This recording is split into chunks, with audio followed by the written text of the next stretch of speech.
আসসালামু আলাইকুম ওরহমতুল্লাহি ওবরকাতুহু। আলহামদুলিল্লাহি রব্বিল আলামিন ওয়াসসালাতু ওয়াসসালামু আলা আশরাফিল আম্বিয়া ওয়াল মুরসালিন নবিয়িনা মুহাম্মাদিন ওয়া আলা আলিহি ওয়া আসহাবিহি ওয়া মান তাবি'আহুম বিইহসান ইলা ইয়াউমিদ্দিন, আম্মা বা'দ। ফাইন্না খায়রাল হাদিসি কিতাবুল্লাহ ওয়া খায়রাল হাদি হাদি মুহাম্মাদিন সাল্লাল্লাহু আলাইহি ওয়াসাল্লাম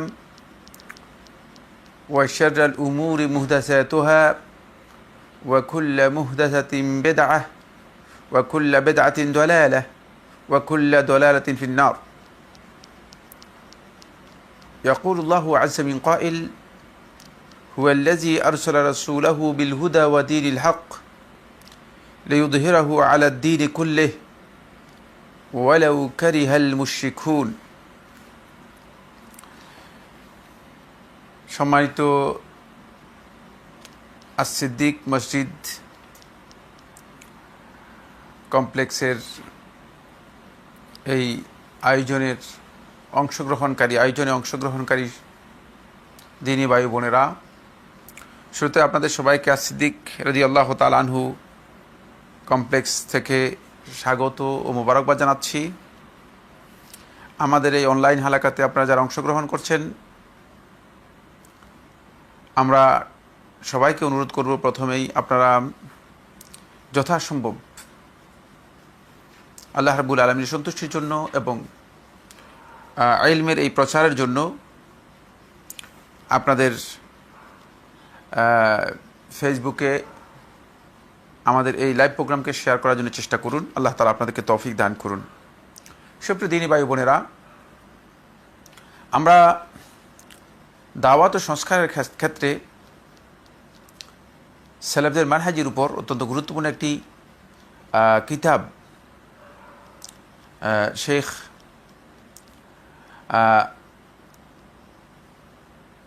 সালেহ আব্দুল্লাহ আল উবাইদিলান হাফিজাহুল্লাহের আমরা পড়ে যাচ্ছিলাম এবং সেই কিতাবের আলোকে কিছু বিষয় আপনাদের সাথে শেয়ার করে যাচ্ছিলাম।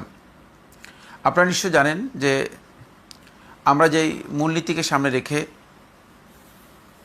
এই কিতাবটি আপনাদের সামনে আলোচনা করে যাচ্ছি, সেটি হচ্ছে আহলুস সুন্নাত ওয়াল জামাআতের আকীদা এবং মানহাজের প্রকৃত পরিচয় যদি আমরা না পাই, প্রকৃত যেই পরিচয় আছে সেই পরিচয় যদি আমরা জানতে না পারি, তাহলে আমরা দ্বীনের ক্ষেত্রে, ইবাদতের ক্ষেত্রে, আমলের ক্ষেত্রে, দাওয়াতের ক্ষেত্রে, তারবিয়াতের ক্ষেত্রে, তালিমের ক্ষেত্রে, সকল ক্ষেত্রেই, ইসলাহের ক্ষেত্রে, আমর বিল মারুফ ওয়া নাহয়িল মুনকারের ক্ষেত্রে, সকল ক্ষেত্রেই আমরা মিসগাইডেড হব। অত্যন্ত গুরুত্বপূর্ণ বিষয়। আর বাস্তব কথা তাই হচ্ছে। আপনি যদি এখন বর্তমান এই অবস্থা দেখেন, তাহলে আপনার কাছে স্পষ্ট হবে সেটা হচ্ছে এই যে আমরা লক্ষ্য করে আসছি, আজকে যারা মিসগাইডেড, বিভিন্ন দিক থেকে পথভ্রষ্ট, তাদের কাছে এই মূলনীতিগুলো স্পষ্ট জানা নেই এবং এগুলো সম্পর্কে তারা কোনো ধারণাই রাখে না। তারা নিছক সামান্য কয়েকটি বিষয় নিয়ে নিজেরা চেষ্টা করে যাচ্ছেন। ফলে তাদের এই যে প্রচেষ্টার কারণে তারা কখনো ইসলাহের ক্ষেত্রে, কখনো আমর বিল মারুফ ওয়া নাহয়িল মুনকারের ক্ষেত্রে, কখনো তারবিয়ার ক্ষেত্রে, কখনো দাওয়াতের ক্ষেত্রে হরেক রকম বক্তব্য, বিভিন্ন ধরনের বক্তব্য, বিভিন্ন ধরনের চিন্তাধারা একসাথ করে দিচ্ছেন। তাই এই বিষয়গুলো আমাদের জানা খুবই অপরিহার্য। আসুন, আজকে নবম মূলনীতি, খুবই গুরুত্বপূর্ণ একটি মূলনীতি। শেখ রাহিমাহুল্লাহ তাআলা এই কিতাবটি আসলে ব্যাপকভাবে মূলনীতিগুলো তুলে ধরেছেন। আমি পরবর্তীতে ইনশাআল্লাহ তাআলা অন্য বিষয়ে চলে যাব। তো এই বিষয়ে পরে আমি শুধু মূলনীতিগুলো আপনাদেরকে বলে যাব, বিস্তারিত ব্যাখ্যা করব না। প্রথম যে মূলনীতিগুলো আছে সেগুলো আমরা চেষ্টা করছি আপনাদের কাছে তুলে ধরার জন্য। নবম যে মূলনীতি, গত আলোচনা আমরা অষ্টম মূলনীতি আপনাদের সামনে পেশ করেছিলাম। আর নবম মূলনীতি হচ্ছে মুসলিমদের বিজয়, সংস্কার এবং পরিশুদ্ধি দুটি মৌলিক বিষয়ের মাঝে আবদ্ধ বা দুটি মৌলিক বিষয়ের সাথে সম্পৃক্ত। এই দুইটি মৌলিক বিষয় যদি মুসলিমরা অর্জন করতে না পারে, তাহলে মুসলমানদের বিজয় হবে না, মুসলমানদের সংস্কার হবে না, পরিশুদ্ধি আসবে না। সলাহুল উম্মাহ, এই উম্মার পরিশুদ্ধির বিষয়টি এই দুটি মৌলিক বিষয়ের সাথে জড়িত। খুব ভালো করে জানতে হবে। কারণ আজকে আপনি যদি মুসলমানদের এই দুরবস্থা এবং দুর্গতির কথা বিবেচনা করেন এবং সেটাকে আপনি যদি অ্যানালাইসিস করেন, তখন বিভিন্ন ধরনের বক্তব্য শুনতে পাবেন। 10 জন মুসলিমকে যদি এ বিষয়ে বক্তব্য দিতে দেন, অন্তপক্ষে 100 বক্তব্য দিবে, 100 ধরনের কথা বলবে। সবাই জ্ঞানের ঝুড়ি এবং জ্ঞান বিচ্ছুরিত করার জন্য চেষ্টা করবে, বাকি সেলেফদের কাছে যাবে না, সেলেফদের মানহাজের কাছে যাবে না। তার কারণ হচ্ছে আসলে যেখানে ঘাটতি রয়ে গিয়েছে, যেখানে কমতি রয়ে গিয়েছে, যেখান থেকে যেটাকে পূরণ করে এসে তারপরে আমাদেরকে এই পরিশুদ্ধির পথ আমাদেরকে পাড়ি দিতে হবে, সেই ঘাটতি পূরণ করার কেউ চিন্তা করে না।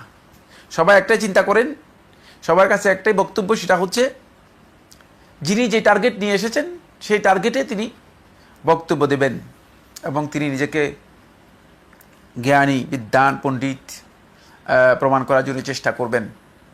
এটাই স্বাভাবিক। মানব প্রকৃতি এই ধরনেরই। মানব প্রকৃতির একটা বিষয় হচ্ছে সেটা হলো ইয়া আলু আলা গাইরে, যে সে চায় যে অন্যের উপর একটু বড় হোক, অন্যের থেকে একটু নিজের ডিগনিটি বৃদ্ধি পাক। এটা স্বাভাবিক কথা। ফলে এই জায়গায় মানুষগুলো অনেক বেশি সমস্যাগ্রস্ত। শেখ রাহিমাহুল্লাহ তাআলা তিনি বলেন যে মুসলিমদের ইন্না দুহুর শব্দগুলো, শেখের বক্তব্যটি আমরা ইন্না দুহুর আল মুসলিমিন ওয়া সলাহি আহওয়ালিহিম মারবুতুন বিআমরাইনি, যে মুসলিমদের বিজয় এবং সংস্কার এবং তাদের পরিশুদ্ধি মারবুতুন বিআমরাইনি, দুটি জিনিসের সাথে একেবারে ওতপ্রোতভাবে জড়িত, দুটি জিনিসের সাথে আবদ্ধ, দুটি জিনিস থেকে বিচ্ছিন্ন হবে না। এক, আল ইলমুন নাফি', উপকারী জ্ঞান, ইলম, আল ইলম আন নাফি', উপকারী জ্ঞান। 2, আল আমালুস সালেহ, নেক আমল। এই কথাগুলো যখন আমাদের অনেকের কাছে আমরা তুলে ধরি, তাদের কাছে মনে হয় যেন কিরে, এত জ্ঞানের পরে আবার জ্ঞানের অভাব আছে, আবার জ্ঞানের প্রয়োজন আছে, এই কথা বলে কেন? হ্যাঁ, জ্ঞান আছে, কিন্তু জ্ঞান যে জ্ঞান থাকার কথা ছিল, যে জ্ঞান আপনার আমার মধ্যে পরিবর্তন আনার কথা ছিল, যে জ্ঞান আপনার আমাকে সত্যিকার মুসলিম বানানোর কথা ছিল, সেই জ্ঞানের অভাব আছে। আমরা সামনে এই বিষয়গুলো বিস্তারিত আপনাদের সামনে পেশ করব। 2 নম্বর হচ্ছে আল আমালুস সালেহ। সুবহানাল্লাহ, সবাই যার যেভাবে মন চাচ্ছে সেভাবেই তিনি আমল করছেন। কেউ খাহেসে অনুসরণ করছেন, যার যেভাবে মন চাচ্ছে সেভাবে আমল করছেন। ইলমের সাথে আমলের কোনো সংযোগ নেই, আর আমলের সাথে ইসলামের কোনো সংযোগ নেই। একজন মুসলিম হিসেবে এই আমলগুলো তার জন্য করা কতটুকু সঙ্গত, কতটুকু উচিত, আদৌ তিনি করতে পারেন কি না, এই বিষয়গুলো কোনোভাবেই জানেন না অথবা জানারও চেষ্টা করেন না। বন্ধুগণ, এই যে মূলনীতির কথা উল্লেখ করেছেন শেখ রাহিমাহুল্লাহ তাআলা, তিনি এর সপক্ষে প্রথমে কোরআনে কারীম 2টি আয়াত দলিল হিসেবে উল্লেখ করেছেন, তারপরে রাসূলুল্লাহ সাল্লাল্লাহু আলাইহি ওয়াসাল্লামের হাদিস থেকে তিনি 2টি হাদিস এবং 2টি আসার উল্লেখ করেছেন। আমরা যাই একটু কোরআনে কারীমের আয়াতগুলো আমরা দেখি।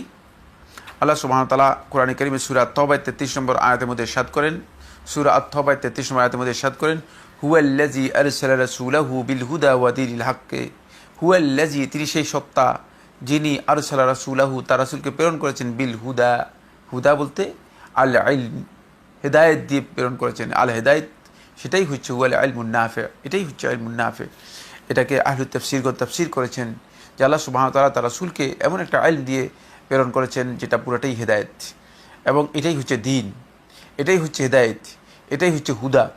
ওয়া দীনিল হক, এবং এর সাথে এই ইলমের সাথে একটা সত্য দ্বীন দিয়েছেন।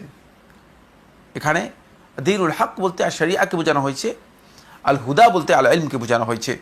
লিইয়ুযহিরাহু, যাতে করে তিনি বিজয় দিতে পারেন, আলাদ্দীন কুল্লিহি, তার রাসূলকে অথবা এই হিদায়াতকে যাতে করে তিনি বিজয় দিতে পারেন, আলাদ্দীন কুল্লিহি, সকল দিনের উপর।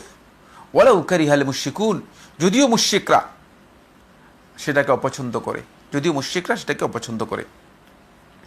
এই আয়াতের মোদ্দা কথা হচ্ছে, এই আয়াত থেকে নির্দেশনা হচ্ছে এখানেই যে আল্লাহ সুবহানাহু ওয়া তাআলা আল্লাহ রাসূল সাল্লাল্লাহু আলাইহি ওয়াসাল্লামকে এমন একটি হিদায়াত দিয়ে আমাদের কাছে প্রেরণ করেছেন যে হিদায়াতটা অবশ্যই উম্মাতের প্রথমেই সেই হিদায়াতকে মেনে নিতে হবে, সেই হিদায়াত গ্রহণ করতে হবে। আর এই হিদায়াত কোথাও নেই, এই হিদায়াত আলাদাভাবে কোথাও রাসূলুল্লাহ সাল্লাল্লাহু আলাইহি ওয়াসাল্লাম আমাদের জন্য কোনো সন্দুকের মধ্যে অথবা কোনো একটি বক্সের মধ্যে রাসূলুল্লাহ সাল্লাল্লাহু আলাইহি ওয়াসাল্লাম আলাদা করে রেখে গেছেন, না, এর কোনো প্রমাণ নেই। এই হিদায়াতটি হচ্ছে মা তারাকাহু রাসূল সাল্লাল্লাহু আলাইহি ওয়াসাল্লাম, আল্লাহ রাসূল সাল্লাল্লাহু আলাইহি ওয়াসাল্লাম যা ছেড়ে গেছেন সেটা হচ্ছে রাসূলুল্লাহ সাল্লাল্লাহু আলাইহি ওয়াসাল্লামের উত্তরাধিকার, সেটা হচ্ছে রাসূলুল্লাহ সাল্লাল্লাহু আলাইহি ওয়াসাল্লামের ইলম। ইন্নামা ওয়ার রাসূল ইলম, রাসূলুল্লাহ সাল্লাল্লাহু আলাইহি ওয়াসাল্লাম হাদিসের মধ্যে যে কথা বলেছেন যে নবী এবং রাসূলগণ মানুষের কাছে তাদের মৃত্যুর পরে যে জিনিসটুকু তারা উত্তরাধিকার সূত্রে রেখে যান সেটা হচ্ছে ইলম রেখে যান। সুতরাং এই ইলম যদি আমরা নবী এবং রাসূলদের এবং আল্লাহ রাসূল সাল্লাল্লাহু আলাইহি ওয়াসাল্লাম রেখে যাওয়া এই ইলমকে যদি আমরা ধারণ করতে না পারি, তাহলে আমরা ওই আল্লাহ রাব্বুল আলামিনের পক্ষ থেকে দ্বীনকে যেই আল্লাহ তাআলা গালিব করবেন বলেছেন, দ্বীনকে যে বিজয় দান করবেন এবং এর মাধ্যমে দ্বীনে যেই সত্যিকার সালাহ পরিশুদ্ধি আসবে সেটা এর মাধ্যমে অর্জিত হবে না। দ্বিতীয় যে আয়াত আল্লাহ সুবহানাহু ওয়া তাআলা জিহাদের আয়াতের মধ্যে আল্লাহ রাব্বুল আলামিন সূরা আত-তাওবার, এটাও সূরা আত-তাওবার 122 নম্বর আয়াতের মধ্যে আল্লাহ তাআলা বলেন ওয়ামা কানাল মুমিনুনা লিয়ানফিরু কাফা, মুমিনদের সকলের জন্য উচিত নয় যে তারা সবাই বেরিয়ে যাবে।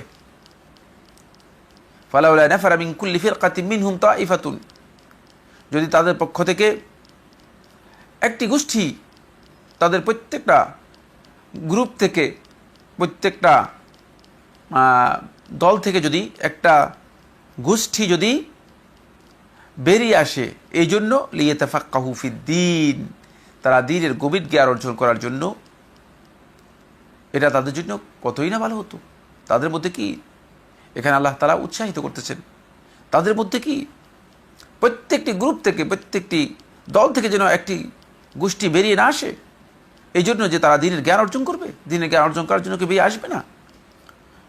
ওয়ালিয়ুনযিরু কওমাহুম ইযা রাজাউ ইলাইহিম, তারা দ্বীনের জ্ঞানের জন্য তাদের অবশ্যই একটি গ্রুপ বের হতে হবে।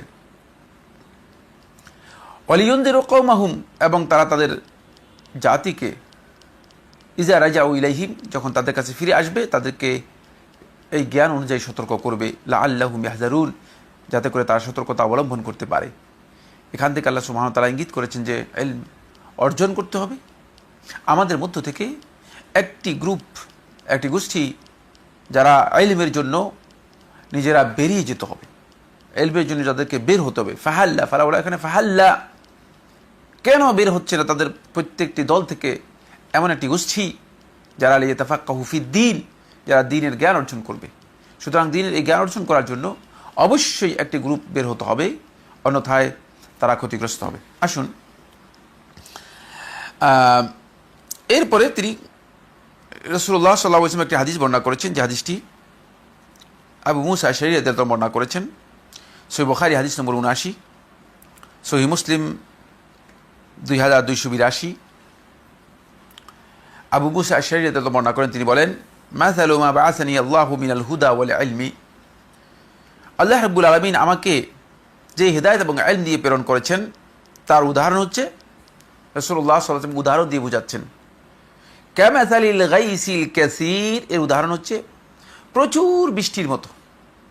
প্রচুর বৃষ্টি যদি কোথাও বর্ষণ হয়, প্রচুর বৃষ্টি যদি কোথাও নেমে আসে, আসওয়াবা আরদান, যেটা কোনো একটা জমিনে কি হয়, প্রচুর পরিমাণে বৃষ্টি বর্ষণ হয়, তা এই বৃষ্টি বর্ষণের মতো। ফাকানা মিনহা, তবে ওই জমিনের একটা কিছু অংশ রয়েছে, জমিন এমন নাকিয়াতুন, যেটা একেবারেই উর্বর, যেটা পরিচ্ছন্ন পরিষ্কার, কাবিলাতিল মা, যেটা পানিকে কি করতে পারে, গ্রহণ করতে পারে, অ্যাকসেপ্ট করতে পারে। ফাআমবাতাতিল কালা ওয়াল উশবাল কাসীর, ফলে বিভিন্ন ধরনের উদ্ভিদ এবং বিভিন্ন ধরনের ঘাস, এতে কি হয়, প্রচুর পরিমাণে ঘাস এর মাধ্যমে গজায়। অর্থাৎ এই পানি যখন প্রচুর বৃষ্টি যখন হয়, তখন এই জমিনের একটি কিছু অংশ এমন আছে যে অংশটুকু উর্বর, পানি পড়ার সাথে সাথেই সেটা পানিকে গ্রহণ করে সে পানির রেজাল্টটাও দিয়ে দেয়। সেটা হচ্ছে সেখান থেকে উদ্ভিদ, সেখান থেকে গাছগাছালি, সেখান থেকে বিভিন্ন ধরনের ঘাস, এগুলো কি হয়, সেখান থেকে উৎপাদিত হয়। ফলে এর মাধ্যমে মানুষ উপকৃত হয়। ওয়াকানাত মিনহা আজাদিব, আর ওই জমিনের কিছু অংশ এমন আছে আজাদিব, যেগুলো খুবই শক্ত, যেগুলো পানি কি করতে পারে, ধারণ করে রাখতে পারে, কিন্তু শক্ত হওয়ার কারণে পানি কি করতে পারে না, অ্যাকসেপ্ট করতে পারে না। আমসাকাতিল মা, পানিকে সে ধারণ করে রাখে, পানিকে আটকে রাখে। ফানাফা আল্লাহু বিহান নাস, আল্লাহ তাআলা এর মাধ্যমে মানুষদেরকে উপকৃত করেন। কিভাবে? আমরা দেখি না পুকুর, আমরা দেখি না আমাদের বিভিন্ন ধরনের ছোট ছোট চৌবাচ্চা যেগুলো আছে, যেগুলোর মধ্যে পানি জমা থাকে, ছোট ছোট পানির যেই জায়গাগুলো আছে, ফাশারিবু, সেখান থেকে মানুষ পানি পান করে, ওয়াসাকাউ, সেখান থেকে তারা মানুষদেরকে পান করায়, ওয়াজারাউ, এবং তারা সেখান থেকে উৎপাদন করে। তাহলে বোঝা গেল যে ওই জমিন একটি ফায়দা দিচ্ছে, সেটা হলো এই মূল্যবান যেই বর্ষণ, এই মূল্যবান যেই বৃষ্টি, এই বৃষ্টির পানিকে সে কী করতে পারে, আটকে রাখতে পারে। যদিও সে এই পানিটা নিজের জন্য গ্রহণ করতে পারে না, শক্ত হওয়ার কারণে সে এটাকে কী করতে পারে না, ধারণ করতে পারে না।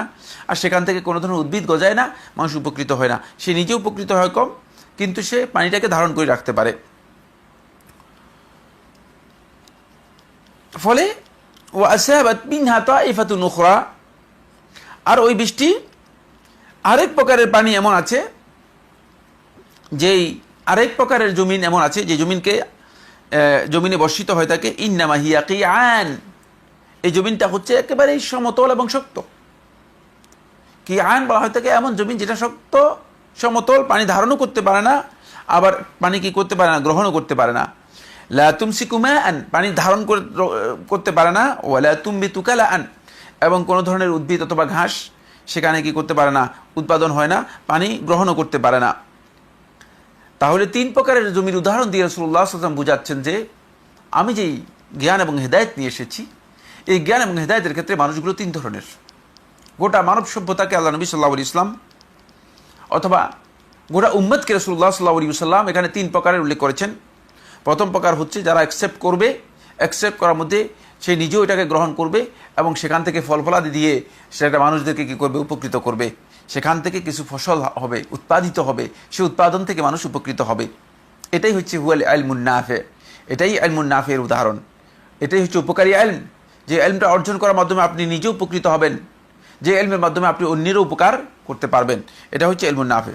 দ্বিতীয় প্রকারের মানুষ হচ্ছে, দ্বিতীয় প্রকারের উম্মতের মধ্যে হচ্ছে এরা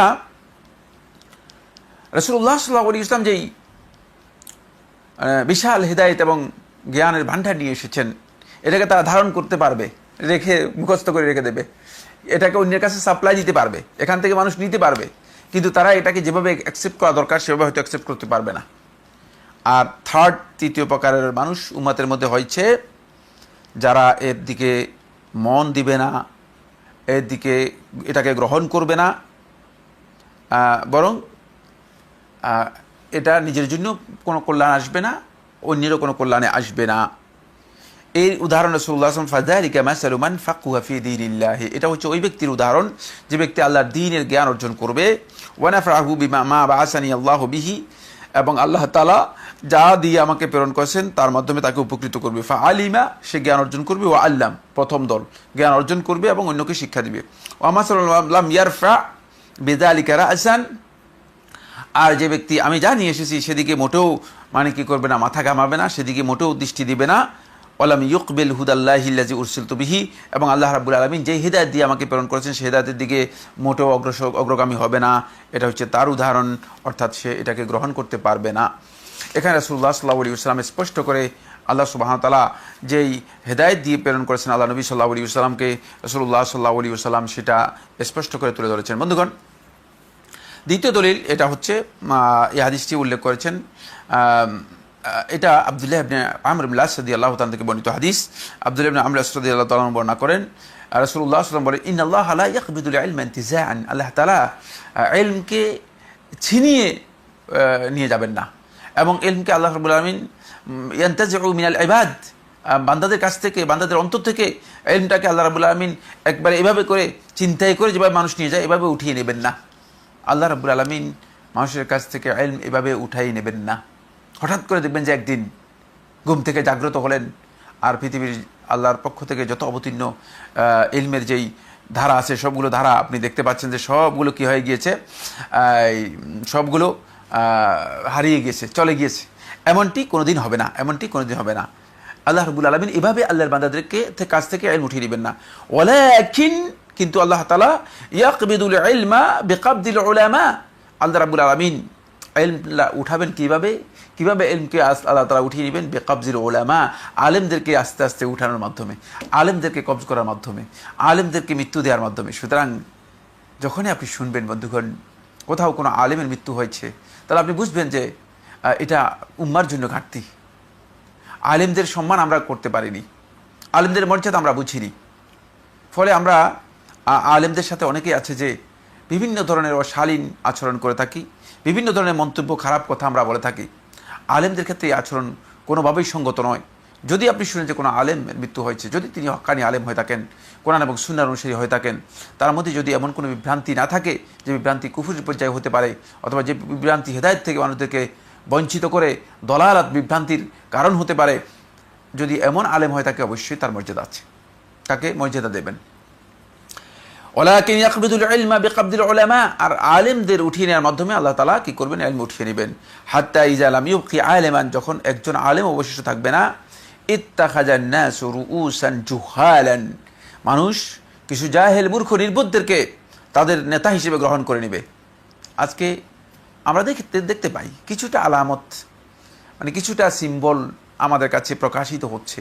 প্রচুর মূর্খদেরকে মানুষ মনে করতেছে এরাই মনে হচ্ছে যেন শ্রেষ্ঠ আলেম, এদের কাছে ফতোয়া জিজ্ঞেস করা হচ্ছে, এদের কাছে দিন সম্পর্কে জানা হচ্ছে, এদের কাছে বিভিন্ন ধরনের তথ্য নেওয়ার জন্য চেষ্টা করা হচ্ছে, এবং তারাও মানুষদেরকে এই ফতোয়া দেওয়ার জন্য চেষ্টা করছেন যে হ্যাঁ, দিন সম্পর্কে জ্ঞান দেওয়ার জন্য চেষ্টা করতেন।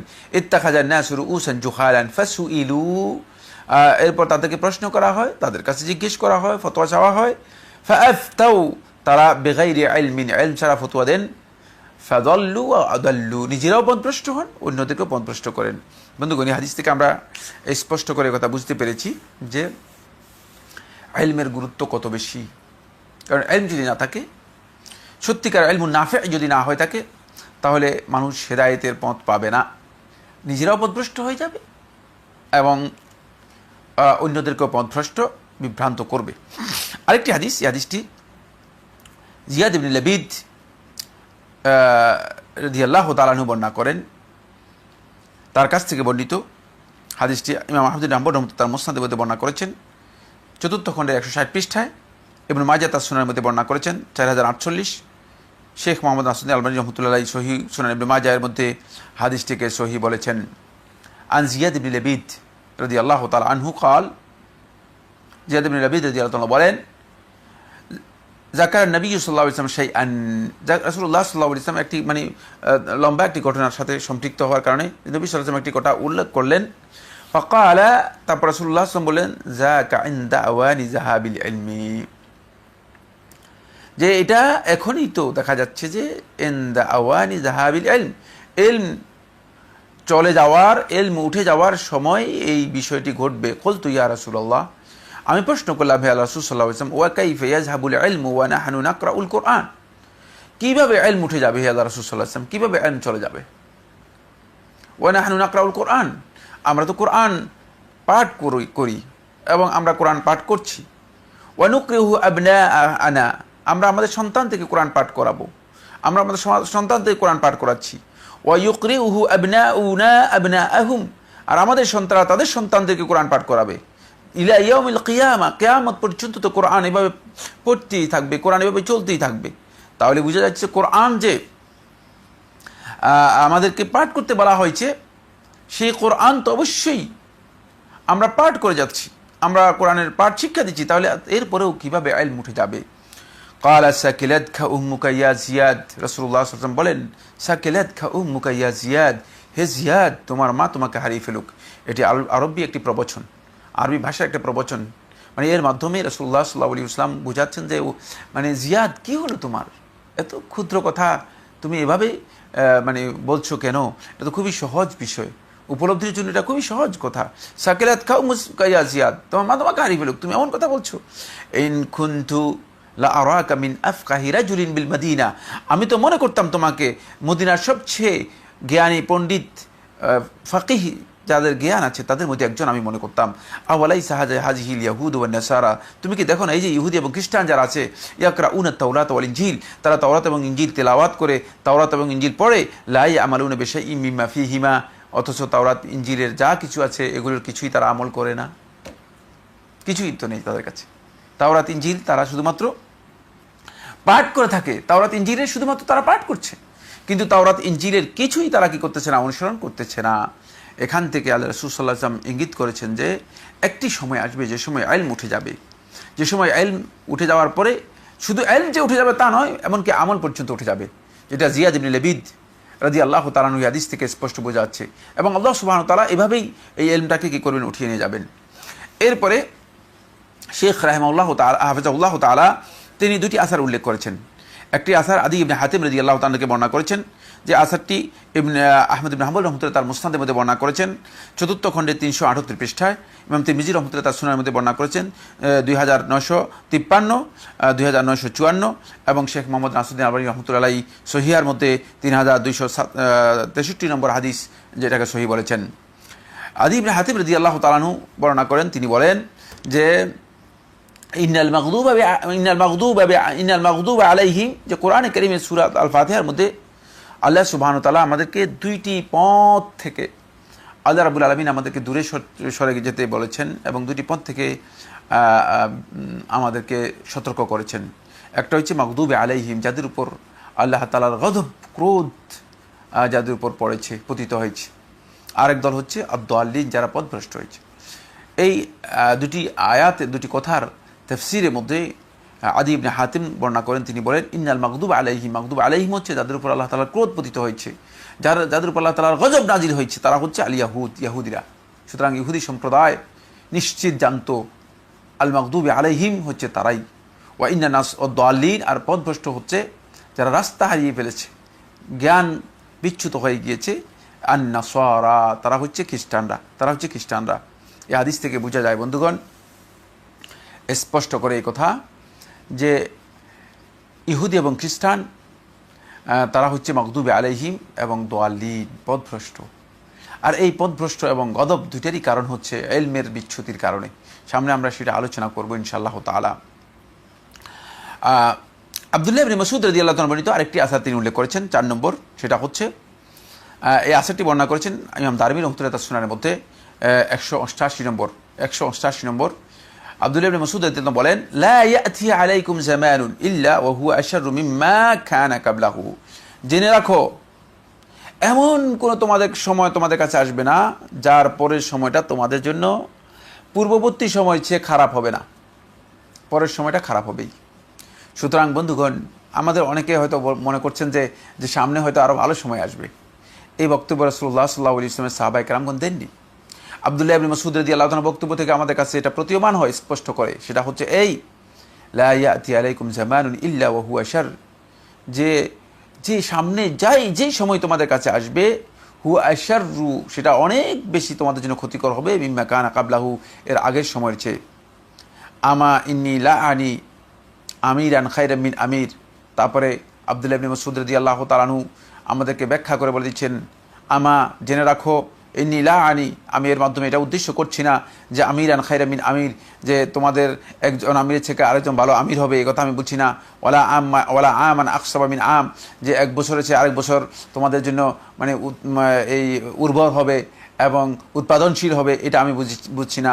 ওয়ালাকিন উলামাউকুম ওয়া ফুকাহাউকুম ইয়াযহাবুন, ওয়ালাকিন, আমি যেটা বুঝাচ্ছি সেটা হলো ওয়ালাকিন উলামাউকুম ওয়া ফুকাহাউকুম ইয়াযহাবুন, তোমাদের আলেমরা, তোমাদের জ্ঞানীরা, যাদের কাছ থেকে তোমরা শরীয়তের জ্ঞান নিবে, শরীয়তের দ্বীনের জ্ঞান নিবে, ইয়াযহাবুন, তারা চলে যাবে, তাদের প্রস্থান ঘটবে, তারা চলে যাবে। সুম্মা লা তাজিদুনা মিনহুম খালাফান, অতঃপর তোমরা তাদের সাবস্টিটিউট পাবে না, তাদের স্থলাভিষিক্ত হওয়ার মতো কাউকে পাবে না। আলেমরা চলে যায়, সুবহানাল্লাহ, আমরা দেখি আলেমরা চলে যায় বন্ধুগণ, দেখা যায় যে তাদের স্থলাভিষিক্ত হওয়ার মতো কোনো লোক পাওয়া যায় না। সেই পর্যায়ের আলেম আর আসতেছে না। সুম্মা লা তাজিদুনা মিনহুম খালাফান, তারপর তোমরা তাদের স্থলাভিষিক্ত হওয়ার মতো তোমাদের কাছে লোক পাবে না। ওয়াইজু কাওমুন, তারপরে এমন একদল লোক আসবে ইউফতুনা মিনাল উমুর বিরাইহিম, তারা তোমাদেরকে দ্বীনের ব্যাপারে, দ্বীনের বিষয়গুলো নিয়ে ফিল উমুরি বিরাইহিম, তাদের মন মতো তারা মাসালা ফতোয়া দিয়ে যাবে, তারা তোমাদেরকে ফতোয়া দিবে। সুবহানাল্লাহ। আজকে তাই আমরা লক্ষ্য করছি, বাস্তব কথা হচ্ছে আমরা দেখতে পাই বন্ধুগণ, একটা বিষয় আমাদের কাছে খুবই স্পষ্ট, খুবই স্পষ্ট। সেটা হচ্ছে যে আলেমদের প্রস্থান ঘটছে, আলেমরা চলে যাচ্ছে, কিন্তু তাদের স্থলাভিষিক্ত হচ্ছে না। আর এমন কিছু লোক স্থলাভিষিক্ত হচ্ছে আমাদের সমাজের মধ্যে, যারা ইলম এবং সত্যিকার কোরআন এবং হাদিসের যেই চিন্তাধারা আছে তার সমৃদ্ধ নয়।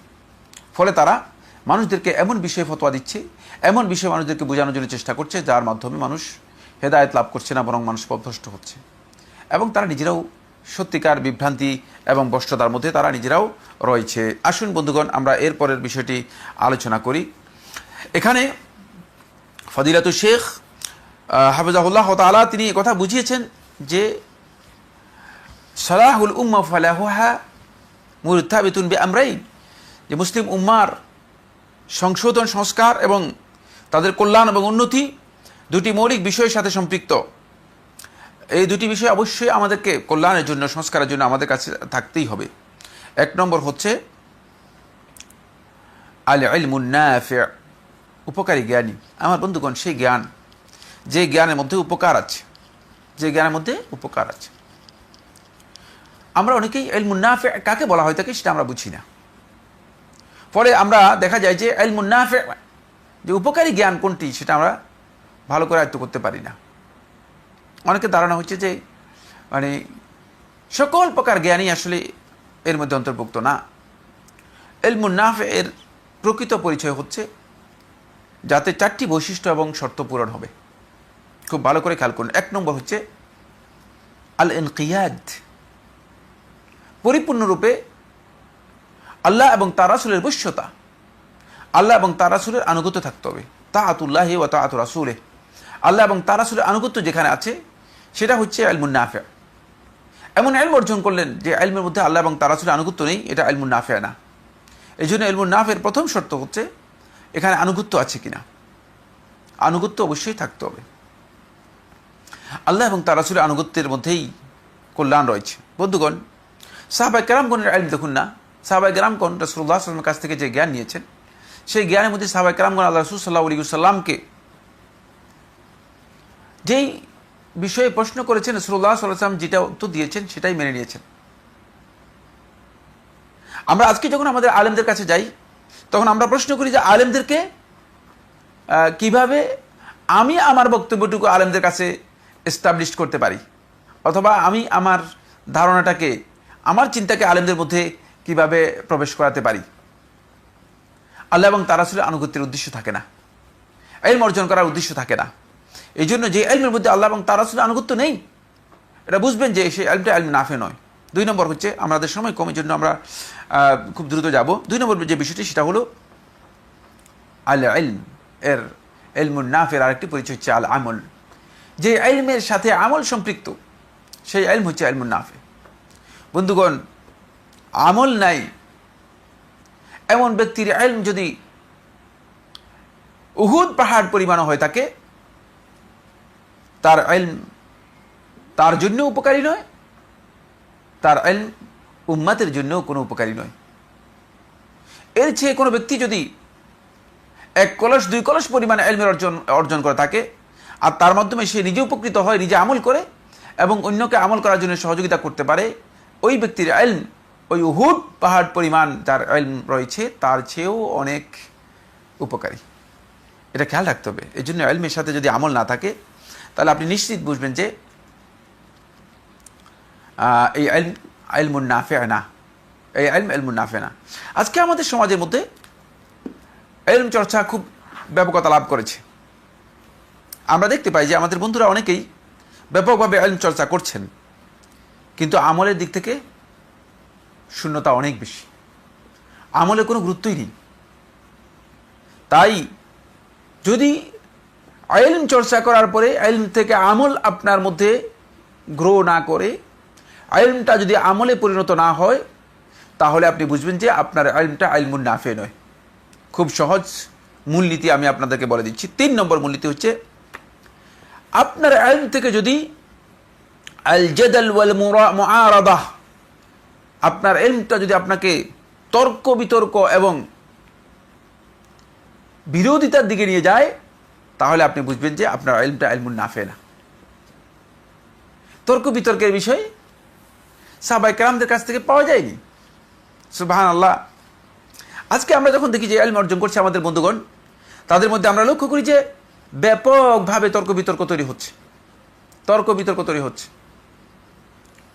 তারা ডিবেটে যাচ্ছে। ডিবেট ইলমের সাথে কোনো সম্পর্ক নেই, ইলমুন নাফে নয়, বিতর্কের কোনো সুযোগ নেই। যারা মনে করে থাকেন যে আমি ইলম অর্জন করছি বিতর্কের জন্য, বিরোধ যদি আপনার মধ্যে এসে যায়, তাহলে এটা ইলমুন নাফে হবে না। অনেকে দেখা যায় তিনি জ্ঞান অর্জন করে মানুষের সাথে এই বিরোধ তৈরি করার জন্য চেষ্টা করছেন, এটা ইলমুন নাফে না।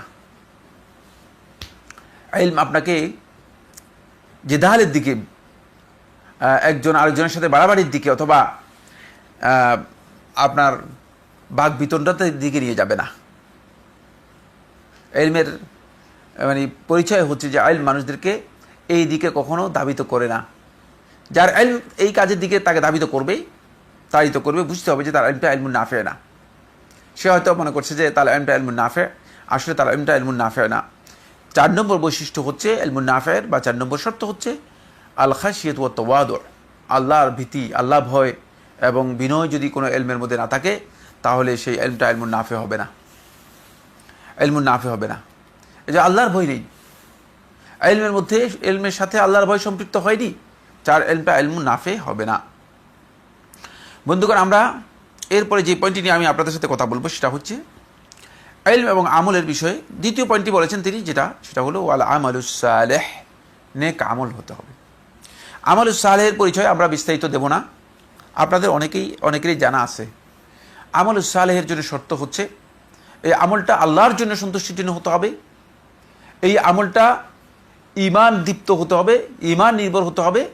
2 নম্বর হচ্ছে আমলটুকু আপনার রাসূলুল্লাহ সাল্লাল্লাহু আলাইহি ওয়াসাল্লামের সুন্নাহ তরিকায় হতে হবে। 3 নম্বর হচ্ছে এই আমলের মধ্যে এমন কোনো আমল থাকতে পারবে না যে আমল আপনার কি করতে পারে, আমলকে ধ্বংস করে দেয়। এমন কোনো কাজ এর মধ্যে সংযুক্ত থাকতে পারবে না। যদি এই কাজটি হয়ে থাকে, এটাকে বলা হয়ে থাকে আল আমালুস সালেহ। আর এর বিপরীত যত, এই 4টি শর্ত যেখানে পাওয়া যাবে না, একটি শর্ত বাদ পড়লেই সেটা আমল হলেও আমলে সালেহ হবে না। এখন আমরা একটি একটি করে যাব। ইলম এবং আমল, এর ক্ষেত্রে আমরা দেখতে পাই যে কিছু সংখ্যক লোক আছে ইলম অর্জন করেছেন। যে ব্যক্তি ইলম অর্জন করেছে কিন্তু ইলম অনুযায়ী আমল করে না, আমাদের সমাজের মধ্যে এই ধরনের লোক আছে। একজন লোক ইলম অর্জন করেছেন কিন্তু তিনি ইলম অনুযায়ী আমল করেন না। এই যে ব্যক্তি যিনি ইলম অর্জন করলেন কিন্তু ইলম অনুযায়ী আমল করেন না, নিঃসন্দেহে সে তার বিবেকের যেই দাবি আছে, এই দাবি অনুযায়ী আমল করে না। কারণ ইলম অর্জন করার সাথে তার একটা বিবেক তাকে এই দাবি করে যে ইলম অনুযায়ী আমল করবে, কিন্তু যদি আমল না করে থাকে তাহলে সে বিবেকের দাবি অনুযায়ী আমল করে না। এই ক্ষেত্রে তার আমলের ক্ষেত্রে তার অবস্থানটা 3 প্রকারের ব্যক্তি আমরা পাই যারা ইলম অর্জন করেছে কিন্তু আমল করে না। 3 প্রকারের ব্যক্তি। খুব ভালো করে জেনে নিন। 1 নম্বর হচ্ছে মুনাফিক এবং মুআরিদুন লিল হক। এই ব্যক্তি হচ্ছে মুনাফিক, সত্যিকার মুনাফিক এবং সত্য বিরোধী, জ্ঞান অমান্যকারী ব্যক্তি। মুনাফিকুন মুআরিদুন লিল হক। মুনাফিক যদি না হয়ে থাকে তাহলে সে জ্ঞান অর্জন করার পরে, ইলম অর্জন করার পরে ইলম অনুযায়ী আমল না করার কোনো সুযোগ নেই। তাহলে বুঝতে হবে যে ইলম তার অন্তরের মধ্যে কাজ করেনি, তার অন্তরের মধ্যে মুনাফিকি রয়ে গিয়েছে। মুআরিদ লিল হক, হকের জন্য বিরোধ রয়ে গিয়েছে, হককে সে অমান্যকারী, জ্ঞান বিরোধী, জ্ঞানকে অমান্যকারী ব্যক্তি। তাই এই কারণে ওই ব্যক্তি ইলম অর্জন করার পরেও ইলম অনুযায়ী করতে পারেনি, আমল করতে পারেনি। আমাদের সমাজের মধ্যে এরকম লোক অনেক পাওয়া যায়। আমরা যাদেরকে দেখি যে তারা জ্ঞান মাশাআল্লাহ, কোরআন হাদিসের ব্যাপারে যখন বক্তব্য দেওয়ার জন্য আপনি বলেন, মাশাআল্লাহ অনেক আলেমের চেয়েও ভালো ভালো কথা বলতে পারেন, অনেক সুন্দর কথা বলতে পারেন। যখন তাদেরকে লেকচার দেওয়ার জন্য বলা হয়, তাদের লেকচার শুনলে মনে হয় যেন অনেক বিশাল জ্ঞানী, কিন্তু যখন তাদের আমল দেখবেন, আপনি আমলের দিকে তাকাবেন, তখন দেখবেন জিরো, কিচ্ছু নেই। এখানেই সমস্যা, এই জায়গায় সবচেয়ে বড় সমস্যা। যে ব্যক্তির ইলমের মধ্যে মানে বেশি, অনেক বেশি পাওয়া যায়, ইলম অনেক বেশি আছে, কিন্তু আমলের মধ্যে দেখা যাচ্ছে যে নেই, বুঝতে হবে যে তার অন্তরের মধ্যে ইলম প্রবেশ করে নাই। এতে অনেকেই রাসূলুল্লাহ সাল্লাল্লাহু আলাইহি ওয়াসাল্লাম যখন খারিজিদের পরিচয় করে দিয়েছেন আল্লাহ নবী সাল্লাল্লাহু আলাইহি ওয়াসাল্লাম, তখন তাদের কথা বলেছে যে তারা কোরআন এবং হাদিস পড়বে, ইয়াকরাউনাল কুরআন, তারা কোরআন পড়বে, কিন্তু ওয়ালা ইয়াতাজাওয়াজুনা হানাজিরাহুম, তারা এগুলো তাদের কণ্ঠনালীর ভিতর দিকে ঢুকাবে না, তাদের অন্তর পর্যন্ত স্পর্শ করবে না, তাদের অন্তর পর্যন্ত এই কথাগুলো যাবে না। এখান থেকে স্পষ্ট এই কথা প্রতীয়মান হয়, প্রমাণিত হয় যে যদি অন্তরের মধ্যে মুনাফিকি থেকে যায়, তাহলে কোনো ব্যক্তি ইলম অর্জন করলেও সেই ইলম দিয়ে সে উপকৃত হতে পারবে না, সেই ইলম তার উপকারে আসবে না। এক নম্বর অবস্থান। আমলের ক্ষেত্রে দ্বিতীয় ব্যক্তি হচ্ছে বন্ধুগণ, সে হলো মুবতাদিউন মুআউইল, অপব্যাখ্যাকারী, বেদাতের অনুসারী। মুবতাদিউন মুআউইল, যে মুবতাদি, বেদাতি এবং অপব্যাখ্যাকারী। আপনি দেখতে পাবেন আহলুল বিদআহ যারা আছে, বেদাতের অনুসারী যারা আছে, এই উম্মাতের মধ্যে অনেকের কাছেই আপনি ইলম আছে মাশাআল্লাহ। পৃথিবীর বেদাতীদের বড় বড় ইমাম যারা রয়েছে, তাদের জ্ঞান চর্চা দেখলে আমরা হতবাক হই। অনেক বিষয় সম্পর্কে বুঝেন, অনেক স্টাডি তাদের রয়েছে, তাদের কিতাবের বহর নিয়ে তারা বসেন। আমরা দেখতে পাই যে বেদাতীরা মানে কিতাব মানে সামনে রেখে, পিছনে রেখে, তারপরে তারা যখন বসেন, মানে তারা বুঝান যে তারা অনেক বেশি জ্ঞান চর্চা করে থাকেন, তাদের জ্ঞান চর্চা অনেক অনেক বেশি, এই কথা তারা বুঝান বেদাতীরা। কিন্তু এতে লাভ কি? তার ইলম সত্যিকার তাকে কোনো ফায়দা দেয়নি, সত্যিকার ইলমের মাধ্যমে সে উপকৃত হয়নি। এই ইলমের সে বেদাত এর অনুসরণ করার কারণে দেখা যাচ্ছে যে অপব্যাখ্যা করে থাকেন। আমার বন্ধুগণ, আহলুল বিদআহ যারা রয়েছে, তারা হচ্ছে এই উম্মাতের মধ্যে ইহুদিদের মতো। আদাল্লাহুমুল্লাহু বিইলমিহিম, আল্লাহ রাব্বুল আলামিন তাদেরকে তাদের ইলমের মাধ্যমে পথভ্রষ্ট করেছেন, তাদের ইলমের মাধ্যমে আল্লাহ তাআলা তাদেরকে পথভ্রষ্ট করেছেন। সুতরাং তারা হচ্ছে ইহুদিদের মতো, ইলম রয়েছে। ইহুদি যারা পাদ্রী ছিল, যাদেরকে আহবার বলা হয়েছে কোরআন কারীমের মধ্যে, তাদের সবাই আমার বন্ধুগণ তাওরাত পড়ত, তাও তার জ্ঞান ছিল। ইয়ারিফুনাহু কামা ইয়ারিফুনা আবনাআহুম, রাসূলুল্লাহ সাল্লাল্লাহু আলাইহি ওয়াসাল্লামের পরিচয় তারা লাভ করেছে, তাদের সন্তানকে তারা যেভাবে চিনত, ঠিক আল্লাহ নবী সাল্লাল্লাহু আলাইহি ওয়াসাল্লামকে তারা সেভাবেই চিনেছে। কিন্তু হেদায়েত লাভ করতে পেরেছে? আদৌ কি তারা হেদায়েত লাভ করতে পেরেছে? না, তারা হেদায়েত লাভ করতে পারেনি। এর কারণ একটাই, সেটা হচ্ছে যেহেতু মানে ইলম এর ক্ষেত্রে তারা বিচ্ছিন্নতার পথ বেছে নিয়েছে, তাবিল অপব্যাখ্যার পথ বেছে নিয়েছে। ফলে আমাদের সমাজেও এক ধরনের লোক রয়েছে যারা ইহুদিদের মতো, তারা হচ্ছে আহলুল বিদআহ ওয়াদ দালালাহ, বেদাত এবং বিভ্রান্তির অনুসারীরা। তাদের অনেকের জ্ঞান আছে, কিন্তু সেই জ্ঞানকে তারা ব্যবহার করছে খারাপ কাজে, সেই জ্ঞানকে তারা ব্যবহার করছে বিভ্রান্তির কাজে। 3 নম্বর যে পয়েন্টটি, সেটা হলো বন্ধুগণ, 3 নম্বর হলো আমলের ক্ষেত্রে তৃতীয় দল হচ্ছে, এরা হচ্ছে এদেরই অনুসারী, হচ্ছে অপব্যাখ্যাকারী, কালাম শাস্ত্রের অনুসারী। এবং তাদের চিন্তাধারার অভিযাত্রী আশারি ও মাতুরিদি সম্প্রদায়। খুব ভালো করে খেয়াল করুন, আরেকটি দল আছে, এরা ওই ধরনের বেদাতি বা অপব্যাখ্যাকারী নয়, কিন্তু এদেরই কাছাকাছি, এদেরই অনুসারী, কিন্তু এরাও এক প্রকারের অপব্যাখ্যাকারী, কালাম শাস্ত্রের অনুসারী যারা আছে, মুতাকাল্লিমি যাদেরকে বলা হয়। এবং এদের পথ ধরেছে আশারি এবং মাতুরিদি সম্প্রদায়। এরা সবাই তাদের বিভিন্ন বিষয় সম্পর্কে আহলুস সুন্নাত ওয়াল জামাতের আকীদার মৌলিক যে বিষয়গুলো রয়েছে, আল্লাহ রাব্বুল আলামিনের সিফাত আর জাতিয়ার ব্যাপারে যে বক্তব্যগুলো রয়েছে, সেগুলো সম্পর্কে তাদের জ্ঞান রয়েছে। কিন্তু সে ইলমকে তারা কি করে না, নিজেরা কাজে লাগায় না। এই যে ইলমকে কাজে লাগায় না, ফলে দেখা যায় যে তারা এই ইলমগুলো নিয়ে এগুলোর অপব্যাখ্যা করেন। ইলম দিয়ে তারা আল্লাহ তাআলার আসমা এবং সিফাতকে কেউ অস্বীকার করেছে, কেউ পথভ্রষ্ট হয়েছে, কেউ এগুলো তাউইল করেছে, কেউ এগুলোকে বিভিন্নভাবে নিজেদের মন মতো অর্থ বানিয়ে নিয়েছে। এদের ইলম তাদেরকে হিদায়াতের দিকে ধাবিত করেনি, বরং তাদেরকে নিয়ে গিয়েছে ওই কালাম শাস্ত্রের অনুসরণ অথবা তাউইলের অনুসরণের দিকে। এরা হচ্ছে আহলুত তাউইল, আহলুল কালাম, মানে ইলমের মাধ্যমে হেদায়েত লাভ করতে পারেনি, তাদের ইলমটা ইলম নাফে হয়নি। তাহলে আমরা দেখতে পেলাম তিন দল লোক, এদের কাছে ইলম থাকার পরেও তারা যদি ইলমের সত্যিকার অনুসরণ না করে থাকে, তারা এই ধরনের পথভ্রষ্ট হবে। এই ইলম তাদেরকে কোনোদিন উপকার করবে না, অথচ তাদের ইলম রয়েছে।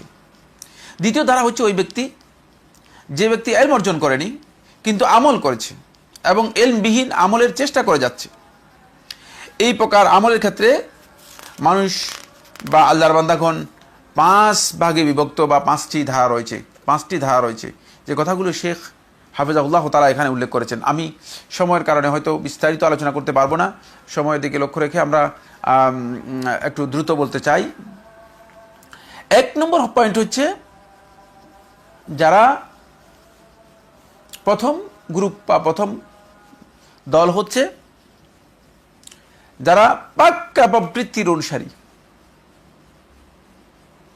যেহেতু তাদের কাছে ইলম নাই কিন্তু তারা আমল করবে। আর আপনার কাছে জ্ঞান নাই, এখন আপনি আমল করবেন কিসের ভিত্তিতে আমল করবেন? আপনার আমলের ভিত্তি কি হবে? তখন আপনি যে কোনো একটা ভিত্তির উপর নির্ভর করে তো আপনি আমল করবেন, তা আমলটা কোথা থেকে আসবে? একেবারেই আল্লাহ তাআলা কোরআনে কারীমের মধ্যে এদের কথা পরিচয় করে দিয়েছেন। এরা হচ্ছে আসহাবুল আহওয়া, আসহাব আল আহওয়া, প্রবৃত্তির অনুসারীগণ। আসহাবুল আহওয়া, প্রবৃত্তির অনুসারীগণ, পাক্কা প্রবৃত্তির অনুসারী। এরা এই দল, তারা কোন অবস্থায় কোরআন এবং হাদিস বা সুন্নাহকে মেনে নিতে রাজি হয় না। আপনি যদি তাদের কারো কাছে জিজ্ঞেস করেন, তখন তাদের কাছে একটাই বিষয়, সেটা হচ্ছে তাদের আবেগ হচ্ছে সবচেয়ে বেশি অগ্রাধিকার পায়। মনের রুচি অভিরুচি তাদের কাছে অনেক বেশি গুরুত্বপূর্ণ। আপনি যদি তাদের কাউকে একথা প্রশ্ন করেন, জানতে চান যে ভাই, আমরা অনেকে জিজ্ঞেস করি, ভাই আপনি রফুল ইয়াদাইন করেন না কেন? যার একটা উদাহরণ দিচ্ছি, রফুল ইয়াদাইন উদ্দেশ্য নয়, উদ্দেশ্য হচ্ছে উদাহরণ দেয়া। ভাই আপনি রফুল ইয়াদাইন করেন না কেন? রাসূলুল্লাহ সাল্লাল্লাহু আলাইহি ওয়াসাল্লাম অনেকগুলো হাদিস রয়েছে, রাসূলুল্লাহ সাল্লাল্লাহু আলাইহি ওয়াসাল্লাম রফুল ইয়াদাইন করতেন, সহিহ হাদিস দ্বারা প্রমাণিত হয়েছে। তিনি বলেন যে হ্যাঁ, এমনিই করি না। তাহলে কিসের অনুসারী সে? প্রবৃত্তির অনুসারী। আসহাবুল আহওয়া, প্রবৃত্তির অনুসারী। কারণ কোনো ব্যক্তির কাছে যখন আল্লাহ রাসূল সাল্লাল্লাহু আলাইহি ওয়াসাল্লাম বক্তব্য স্পষ্ট হবে, কোনো ব্যক্তি যখন আল্লাহ রাসূল সাল্লাল্লাহু আলাইহি ওয়াসাল্লামের কোনো ইলম তার কাছে আসবে, ইলমটা তিনি কিনা অর্জন করেছেন তো আমলের জন্য, কিন্তু এই ব্যক্তিরা ইলম অর্জনই করে না, অর্জন করার চেষ্টাই করে না। তারা ওই প্রবৃত্তির অনুসরণটাকে কি করে অগ্রাধিকার নেই, তখন সে ইলমটা অর্জন করতে চায় না। বলে এগুলো অনেক কথা মানুষ বলে, আমাদের এগুলোর প্রয়োজন নেই, এগুলো আমাদের জানার প্রয়োজন নেই। তারা এগুলো জানার জন্য চেষ্টা মোটেও করে না। দ্বিতীয় দল হচ্ছে বন্ধুগণ, যারা পাক্কা বাপ দাদার ধর্ম এবং প্রচলিত ধর্মের অন্ধ অনুসারী বা মুকাল্লিদ। হ্যাঁ, সুবহানাল্লাহ। এদেরকে আল্লাহ তাআলা কোরআনে কারিমের মধ্যে পরিচয় করে দিয়েছেন। কোরআনের মধ্যে আল্লাহ তাআলা বলছেন যে তারা তাদের বাপদাদার ধর্মের কিভাবে অনুসরণ করে থাকে। আমরা বাপদাদাকে যেভাবে পেয়েছি সেভাবে করব। রাসূলদেরকে কথা বলেছেন, তাদের একটাই দলিল যে আমাদের বাপদাদা কি জাহান্নামে যাবে।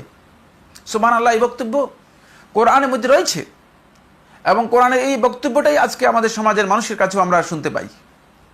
আমাদের সমাজের একদল বন্ধু, আমাদের সমাজের একদল ভাই, তারাও এই কথা বলে যাচ্ছেন যে আমাদেরকে বাপদাদা কি জাহান্নামে যাবে। প্রশ্নই আসে না বন্ধুগণ। আপনি বাপদাদাকে নিয়ে আপনি অস্থির হচ্ছেন কেন? তাদের জান্নাত জাহান্নামের ফয়সালা করা আপনার দায়িত্ব নয়। আপনার দায়িত্ব হচ্ছে আপনার নিজের বিষয়গুলো আপনার জানা। এখন আপনি যদি ইলম অর্জন না করে থাকেন, আপনার যদি ইলম না থাকে, তাহলে আপনি আমল করবেন কিসের ভিত্তিতে? শুধু বাপদাদার অনুসরণের মাধ্যমে। এই অন্ধ তাকলিদকে ইসলামে অনুসরণ করতে নিষেধ করেছে। অন্ধ তাকলিদের কোনো সুযোগ নেই বন্ধুগণ। আপনাকে অবশ্যই জ্ঞান অর্জন করতে হবে। তাই দ্বিতীয় প্রকার হচ্ছে যারা এই অন্ধ মুকাল্লিদ, শুধু বাপদাদার তাকলিদ করে যাচ্ছে।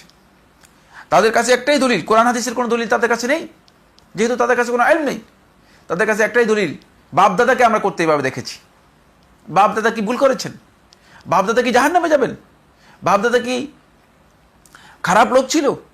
বাপদাদা যে আমাদেরকে যা করতে বলেছেন সেটা কি ভুল ছিল? এই যে বক্তব্যগুলো, এই বক্তব্যগুলোর কোনো ভিত্তি নেই বন্ধুগণ, কোনো ভিত্তি নেই। সেগুলো আমাদেরকে খেয়াল রাখতে হবে। 3 নম্বর হচ্ছে পাক্কা শয়তান পূজারী বা শয়তান পূজারীদের শয়তান পূজার অনুসারী। এটা আরেকটা দল আপনি দেখতে পাবেন। এরা প্রবৃত্তির অনুসারীও নয়, বাপদাদার অনুসারীও নয়। এদের এজেন্ডা সম্পর্কে আপনি কিছু জানেন না। এবং আমাদের সমাজের মধ্যে এখন বর্তমানে শয়তান পূজারীদের সংখ্যা অনেক বেশি। আপনি হয়তো প্রশ্ন করবেন যে সাইফুল্লাহ ভাই, এরা কারা আসলে?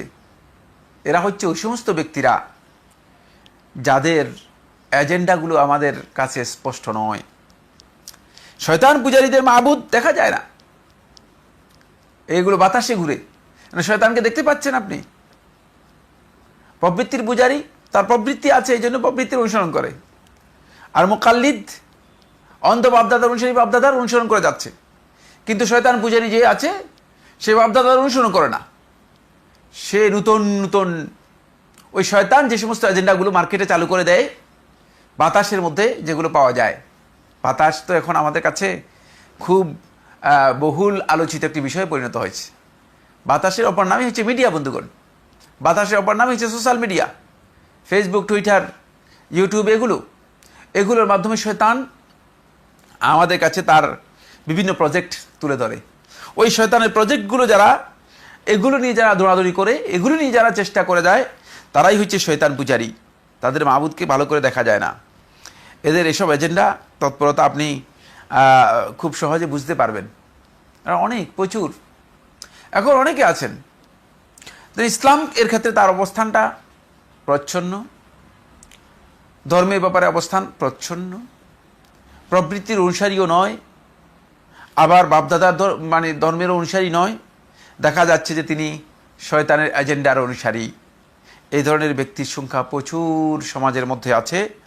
এরা ইলমের অনুসরণ করে না, এরা আমল করে নিজেদের মন গড়া শয়তানের দেখানো রাস্তা অনুযায়ী, শয়তানের দেখানো তরিকা অনুযায়ী তারা আমল করে থাকে। 4 নম্বর হচ্ছে আমার বন্ধুগণ, যারা দল ও গোষ্ঠীর অনুসারী বা দল ও গোষ্ঠীর যারা পদলেহী। একদল লোক আছে যাদের কাছে কোরআন, হাদিস, দলিল এগুলোর চেয়ে দল হচ্ছে শ্রেষ্ঠ। এদের ইলমের চেয়ে দল অনেক বড়। এদের সামনে যখন আপনি ইলম তুলে ধরবেন, ইলমের কথা বলবেন, তখন ইলমকে প্রত্যাখ্যান করবে দলের জন্য। সুবহানাল্লাহ, আমরা হতবাক হই। আমরা সোশ্যাল মিডিয়া এবং বিভিন্ন বক্তব্যের মাধ্যমে আমরা দেখতে পাচ্ছি যে অনেক ভাই দলের এজেন্ডার কারণে, দলের প্রজেক্টের কারণে, অথবা দলের রিকমেন্ডেশনের কারণে কোরআন এবং হাদিসের যে বক্তব্য আছে সেই বক্তব্যকে তারা প্রত্যাখ্যান করছেন। মাআযাল্লাহ, আল্লাহ রাব্বুল আলামিনের কাছে ক্ষমা চান। আমরা আল্লাহ তাআলার কাছে আশ্রয় প্রার্থনা করি, আল্লাহ রাব্বুল আলামিনের কাছে ক্ষমা চাই।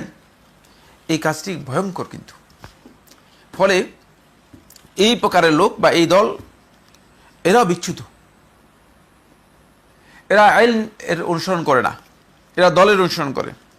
ফলে জায়গায় জায়গায় দেখা যায় যে সুবহানাল্লাহ, আমাদের সমাজের মধ্যে অনেক ভাই আছেন, আমি জাস্ট একটা উদাহরণ দিচ্ছি, দাওয়াতের নামে অনেকে দেখা যায় গাট্টিকুটা নিয়ে চলছেন, দ্বীনের জন্য সব ত্যাগ করে দিচ্ছেন, বাড়িঘর ত্যাগ করে দিচ্ছেন, পরিবার ত্যাগ করে দিচ্ছেন, ব্যবসা বাণিজ্য ত্যাগ করে দিচ্ছেন, কিন্তু তিনি ইলমের কথা যখন শুনেন তখন তিনি নারাজ হন। মাআযাল্লাহ, তার এই কারণটা হচ্ছে তিনি ওই দলের জন্য আসলে কাজ করতেছেন, দল পূজারী।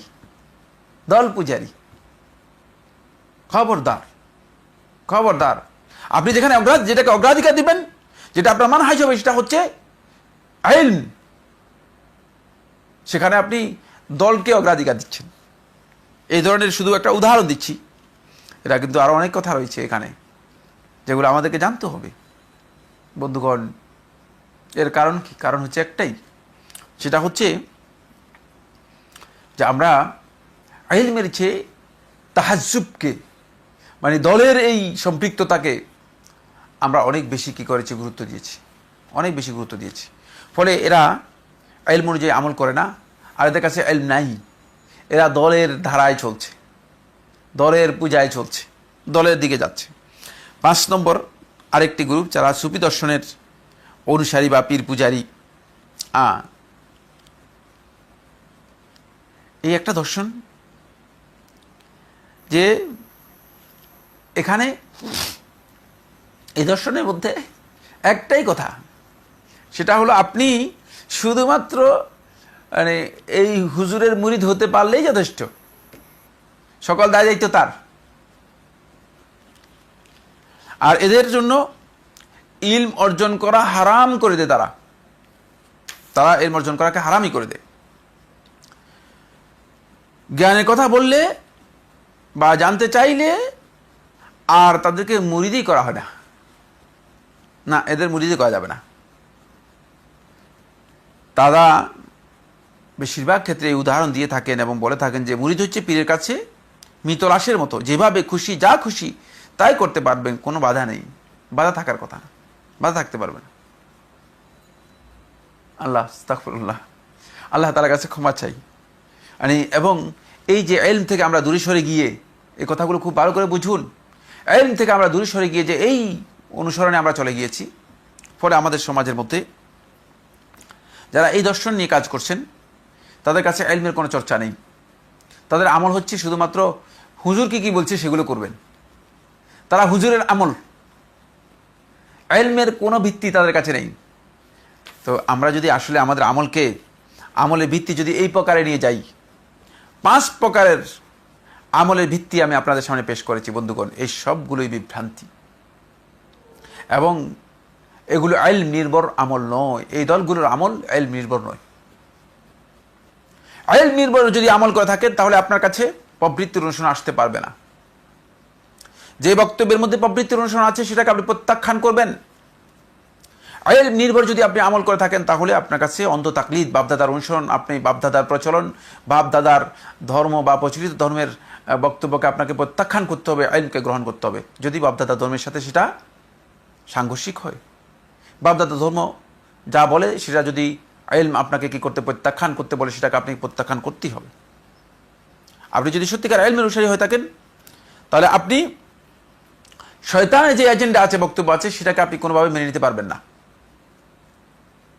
শয়তান বলবে যে হাদিস মানা যায় না, শয়তান বলবে যে কোরআনই যথেষ্ট, শয়তান বলবে যে এই বক্তব্য, কোরআনের এই কথা, এই বিধান আসলে আকলের সাথে মিলে না, এটার অর্থ এই হইতে পারে। আপনি বলে যে না এটা ঠিক আছে, শয়তানের কথা মেনে নিলেন, আপনি শয়তানের পূজারী, শয়তান অনুসারী। খেয়াল রাখতে হবে যে শয়তানের এজেন্ডাকে, শয়তানের বক্তব্যকে আপনি মেনে নিতে পারবেন না যদি আপনি ইলমের অনুসারী হন, কারণ আপনার তখন আল্লাহ এবং তার রাসূলের আনুগত্য আপনার জন্য অপরিহার্য হয়ে যাবে। আপনি যদি সত্যিকার ইলমের অনুসারী হয়ে থাকেন তাহলে আপনার দল এর বক্তব্যের চেয়ে আপনার কোরআন হাদিসের বক্তব্য অগ্রাধিকার পাবে।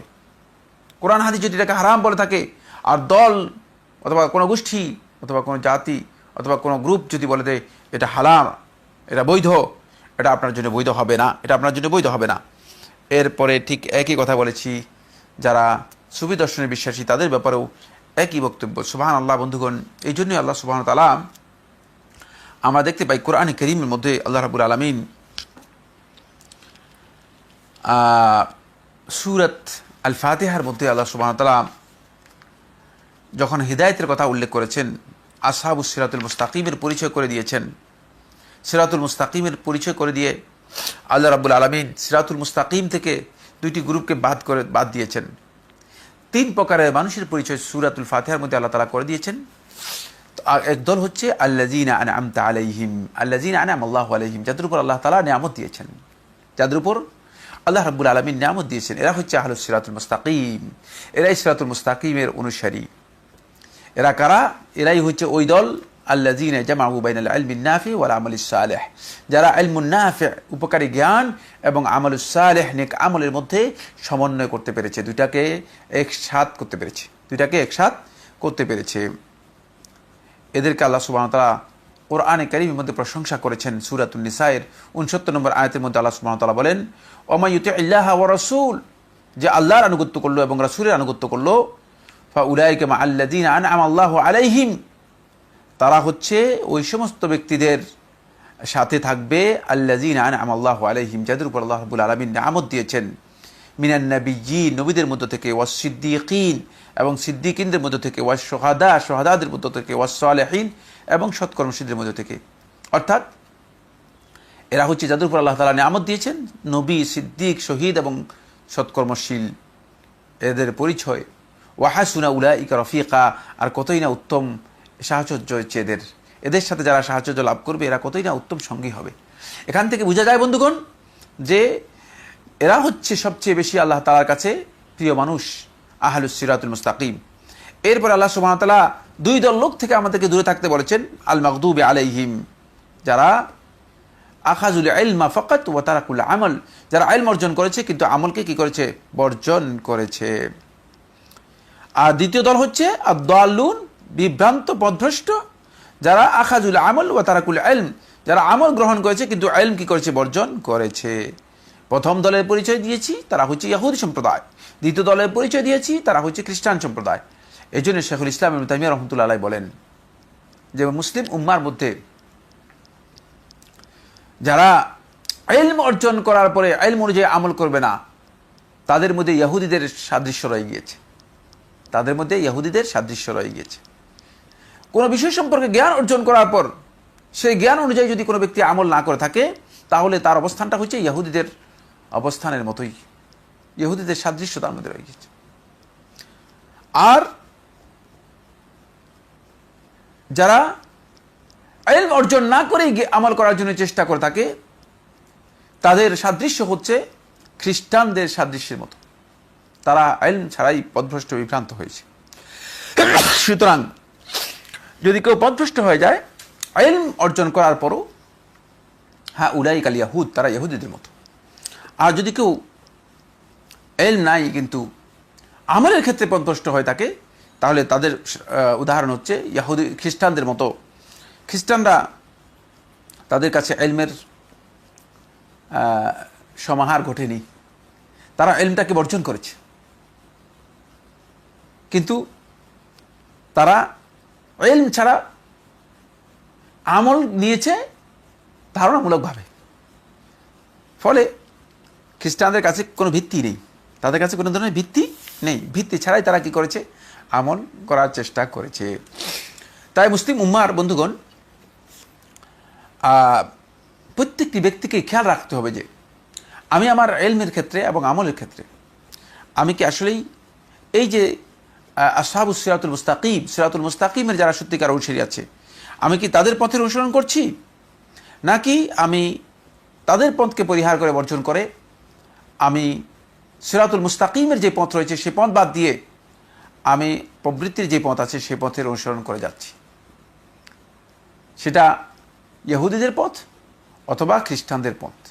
বন্ধুগণ, এই সব পথ থেকে আমাদেরকে সরে আসতে হবে। আর উম্মার সংস্কারের জন্য এবং উম্মার সমৃদ্ধি ও উম্মার বিজয়ের জন্য শর্ত হচ্ছে অবশ্যই আমাদেরকে ইলম এবং আমল দুটাকেই আমাদেরকে কী করতে হবে? একত্রিত করতে হবে। শুধু ইলম এর মাধ্যমে উম্মার উন্নয়ন হবে না, আর ইলম হতে হবে, ইলম নাফি হতে হবে, উপকারী ইলম হতে হবে। এর জন্য 4টি শর্ত আমরা আলোচনা করেছি। এরপরে এলমের সাথে আমলকে সম্পৃক্ত করতে হবে। আর এলমের সাথে যারা আমলকে সম্পৃক্ত করেনি তাদের আমরা বলেছি যে 3 প্রকারের মানুষ রয়েছে, যারা এলম অর্জন করেছে কিন্তু আমলকে সম্পৃক্ত করেনি। আর আরেক দল লোক রয়েছে যারা এলম অর্জন করেনি কিন্তু আমল করেছে, এলম ছাড়া আমল করার চেষ্টা করেছে, এলম ছাড়া আমল করা আছে, তাদের 5 প্রকারের দলের কথা বলেছি। এরা সবাই বিভিন্ন দিক থেকে পথভ্রষ্ট। এদের যেই তরিকা আছে সেই তরিকা থেকে বেরিয়ে আসতে হবে। মুসলিম উম্মার মধ্যে আজকে সেটাই চর্চা হচ্ছে বন্ধুগণ। আমরা প্রায় দেখতে পাই এই কোথাও এলম আছে আমল নেই, কোথাও আমল আছে এলম নেই, এবং এলম থাকলে সে এলমুন নাফে নেই, আর আমল থাকলে আমলে সালেহ নেই, আমল থাকলে আমলে সালেহ নেই। যতক্ষণ পর্যন্ত এলমুন নাফে এবং আমলে সালেহ এই দুইটা মুসলিম উম্মার মধ্যে আমরা এস্টাবলিশ করতে না পারবো, ততক্ষণ পর্যন্ত মুসলিম উম্মার সংস্কার হবে না, ততক্ষণ পর্যন্ত মুসলিম উম্মার বিজয় আসবে না, ততক্ষণ পর্যন্ত মুসলিম উম্মা তার পরিশুদ্ধি সত্যিকার লাভ করতে পারবে না। এই জন্য আমরা স্লোগান দিতে পারবো, আমরা মুসলিম উম্মার সংস্কারের কথা বলছি, মুসলিম উম্মার দুর্দিনের কথা আলোচনা করি, কিন্তু এই বিষয়গুলো আমরা মোটেও আলোচনা করি না। এটা সালফে সালেহিনগণ আগেই বলে দিয়েছেন, সালাফগণ এই কথা বক্তব্য দিয়েছেন। সুতরাং সালাফদের এই মানহাজ আমাদেরকে অনুসরণ করতে হবে। খেয়াল রাখতে হবে যে সালফে সালেহিনগণ এই মানহাজের দিকে আমাদেরকে আহ্বান করেছেন। বাকি আমরা মনে করে থাকি যে মুসলিম উম্মার আজকে অধপতনের কারণ, মুসলিম উম্মা আজকে এই নির্যাতিত, নিপীড়িত, নিষ্পেষিত, বঞ্চিত, লাঞ্ছিত এবং অবহেলিত হওয়ার কারণ হচ্ছে মুসলিম উম্মার প্রযুক্তিগত জ্ঞান নেই, মুসলিম উম্মার টেকনোলজির অভাব রয়েছে, মুসলিম উম্মার বিজ্ঞানের অভাব রয়েছে, মুসলিম উম্মার মধ্যে বিজ্ঞানী নেই, মুসলিম উম্মার মধ্যে এই নেই, এই নেই, ওই নেই, ইত্যাদি ইত্যাদি বহু কথা আমরা বলে থাকি। বন্ধুগণ, এর আগে এই বিষয়টি আমাদেরকে নিশ্চিত করতে হবে। যদি ইলমুন নাফে এবং আমলুস সালেহ এই দুটি নিশ্চিত করেন, তাহলে যদি মুসলিম উম্মার জ্ঞান বিজ্ঞানের সকল ক্ষেত্রেও কিছু লেকিংস, কিছু ঘাটতি থেকে যায়, উম্মার বিজয় কেউ ঠেকাতে পারবে না, উম্মার সংস্কার এবং সমৃদ্ধি কেউ ঠেকাতে পারবে না। আল্লাহ সুবহানাহু ওয়া তাআলা আমাদের সবাইকে বিষয়টি উপলব্ধি করার তৌফিক দান করুন। সালাফদের এই মানহাজ যেন আমরা নিজেদের বাস্তব জীবনে বাস্তবায়ন করতে পারি, সেটাকে যেন আমরা দাওয়াত এবং সংস্কারের কাজে আমরা লাগাতে পারি, সেই তৌফিক আমাদেরকে দান করুন। আল্লাহ রাব্বুল আলামিনের কাছে আমরা এই তৌফিক কামনা করে শেষ করছি। আপনাদের প্রশ্ন আছে কিনা আমি জানি না, একটু দেখি। প্রশ্ন না থাকলে আমরা আজকের এই বক্তব্য এখানেই শেষ করছি। জাযাকুমুল্লাহ খায়ের। আসসালামু আলাইকুম ওয়া রাহমাতুল্লাহি ওয়া বারাকাতুহু।